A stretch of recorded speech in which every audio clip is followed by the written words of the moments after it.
आणि आज साताऱ्यामध्ये महायुतीचे उमेदवार उदयनराजे भोसले विराट शक्तीप्रदर्शन करत आपला उमेदवारी अर्ज भरतील।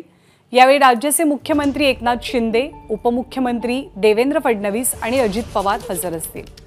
साताऱ्यामधल्या गांधी मैदानापासून रॅली सुरू होणार आहे आणि या रॅलीमध्ये एक विशेष रथ सर्वांचं लक्ष वेधून घेतोय। आढावा घेतलेला आहे आमचे प्रतिनिधी राहुल तपासे यांनी।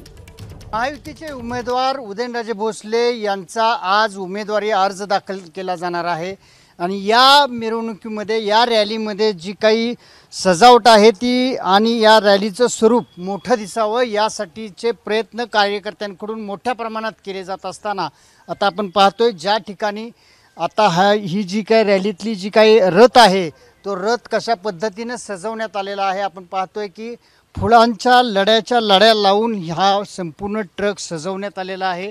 यावरती एक मोठं कमळाचं चिन्हही लावण्यात आलेलं आहे आणि हाच ट्रक जो आहे हाच जो रथ आहे तो संपूर्ण या मिरवणुकीमध्ये एक वेगळं वैशिष्ट्य मानलं जाणार आहे।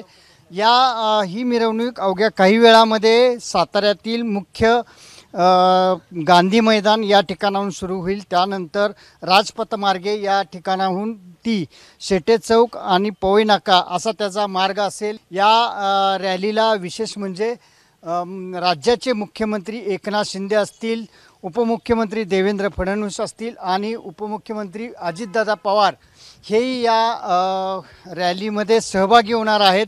दादा, कुठपर्यंत आलंय काम, कशा पद्धतीने? थोडक्यामध्ये राहिलेलं आहे। बर, एक अर्धा तासात पूर्ण होऊन जाईल सगळं। दोन गाड्यांचं नियोजन केलं। जास्त लोक असल्यामुळे आमची परमिशन 15 लाख लोकांची सांगितली एका गाडीमध्ये। बर, या मिरवणुकीमध्ये खास करून 2 गाड्या अशा पद्धतीने सजवण्याचं काम सुरू आहे आणि या दोन्ही गाड्या या मिरवणुकीमध्ये या रॅलीमध्ये एक वेगळ्या पद्धतीने वैशिष्ट्य निर्माण करण्याचा प्रयत्न करतील यात शंका नाही। कॅमेरामॅन निलेश शेवाळेसह राहुल तपासे, एबीपी माझा, सातारा। एबीपी माझा, उघडा डोळे बघा नीट।